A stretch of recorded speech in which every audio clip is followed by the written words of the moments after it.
Hyderabad SLBC tunnel. So రీసెంట్‌గా ఒక incident అయితే జరిగింది. ఇది తెలంగాణలోని శ్రీశైలం ఎడమవైపు కాలువ ఎస్ఎల్బీసీ టన్నల్ ఇది. సో దీంట్లో చాలా ఈ ఇన్సిడెంట్ జరిగింది కదా! కనీసం దాంట్లో 8 మంది కార్మికులు చిక్కిపోయినట్లయితే భావిస్తున్నారు.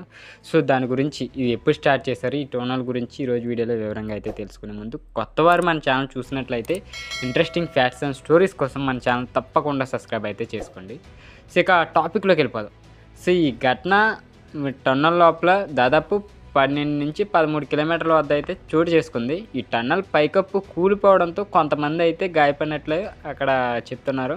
సో అంతేకాదు రక్షణ చర్యలు ముమ్మరంగా కొనసాగుతున్నాయి. అయితే లోపల చెత్త చెదారం మట్టి అండ్ శిథిలాలు ఉండటంతో సహాయక చర్యలు ఏవైతే ఉన్నాయో అవి అయితే మందకోడిగా సాగుతున్నాయి.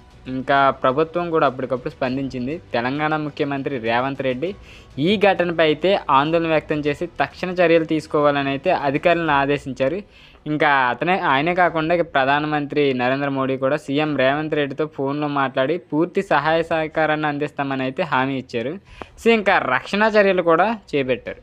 ఇక భారతీయ ఆర్మీ ఇంజనీర్ టాస్క్ ఫోర్స్ అంటే ఈటీఎఫ్ ఏదైతే ఉందో ETF, NDRF and SDRF so ఈ బృందాల సహాయక చర్యల్లో పాల్గొంటున్నాయి. టన్నల్లో 150 మీటర్ల వరకు శిథిలాలు తొలగించాల్సి ఉంది. ఇది ఎంతకాలం పడుతుందో ఇంకా స్పష్టత అయితే లేదు. సో ప్రభుత్వం రక్షణ బృందాలు చిక్కుకున్న కార్మికులను కాపాడేందుకైతే విశ్వ ప్రయత్నాలు అయితే చేస్తున్నారు. సో అసలు ఇది ఎప్పుడు మొదలైంది, ఈ టన్నల్ ప్రాజెక్ట్ ఎప్పుడు మొదలైంది, ఎస్ఎల్బీసీ అంటే ఏంటి? సో ఇది శ్రీశైలం ఎడమగొట్టు కాలువ. ఇది ఎస్ఎల్బీసీ టన్నల్ ప్రాజెక్ట్ వచ్చేసి 2005లో అయితే స్టార్ట్ అయింది. అప్పటికి వైఎస్ రాజశేఖర రెడ్డి ప్రభుత్వం ఈ ప్రాజెక్టుకు దాదాపు 2200 కోట్లు పరిపాలన అనుమతులు అయితే మంజూరు చేసింది ఇది ప్రాజెక్ట్ కోసం.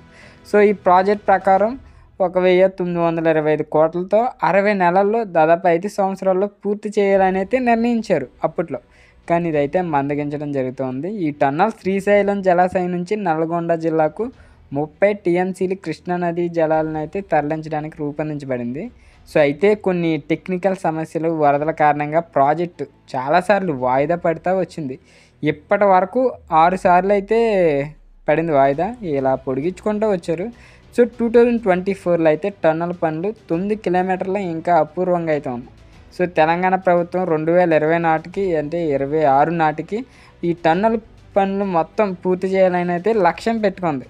సో అసలు ఈ ప్రమాదం ఎలా జరిగింది అనేది ఒక కన్ఫ్యూజన్ కదా. హైదరాబాద్ ఎస్ఎల్బీసీ ఈ టన్నల్ ప్రమాదం ఫిబ్రవరి 22 ఈ 2025న నాగర్ కర్నూలు జిల్లా ఈగల్పెంట పరిధిలో అయితే చోటు చేసుకుంది. ఈ ప్రమాదానికి మెయిన్ రీజన్ వచ్చేసి టన్నల్ పైకప్పు అయితే ఏదైతే ఉందో అది కొంచెం ఆ మట్టి గట్ట సాయిల్ కొంచెం లూజ్గా ఉండటం వల్ల అకస్మాత్తుగా కూలి పడిపోయింది. సో ఈ సమయంలో ఈ టన్నల్లో 50 మంది కార్మికులు అయితే టన్నల్ లోపల పనిచేస్తున్నట్లయితే రీసెంట్ అప్డేట్ అది. సో వారిలో కొంతమంది బయటపడగా ఇంకా 8 మంది లోపలే చిక్కుకుపోయారు. రక్షణ చర్యలు కొనసాగుతూనే ఉన్నాయి. ఇక హైదరాబాద్ నుండి ప్రత్యేక రెస్క్యూ టీమ్స్ని అయితే అక్కడ పంపించారు. ఈ తెలంగాణ ముఖ్యమంత్రి రేవంత్ రెడ్డి ఈ ఘటనపై దిగ్భ్రాంతి వ్యక్తం చేస్తూ అధికారులను అయితే తక్షణ చర్యలు చేపట్టాలని అయితే ఆదేశించారు. సో దాదాపు ఇది వచ్చేసి చాలా పెద్ద ప్రాజెక్టే ఇది. సో ఈ ప్రాజెక్ట్ మీరు చూసుకుంటే అసలు ఇంత పెద్ద ప్రాజెక్ట్ని ఇలా అన్ఎక్స్పెక్టెడ్గా జరిగిన ఇన్సిడెంట్ అది. మనం ఏం చేయలేము.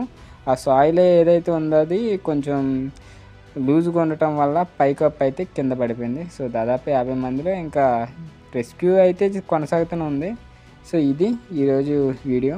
టాపిక్ నచ్చినట్లయితే తప్పకుండా లైక్ చేయండి. ఇలాంటి ఇంట్రెస్టింగ్ స్టోరీస్ అండ్ ఫ్యాక్ట్స్ కోసం మన ఛానల్ తప్పకుండా సబ్స్క్రైబ్ అయితే చేసుకోండి.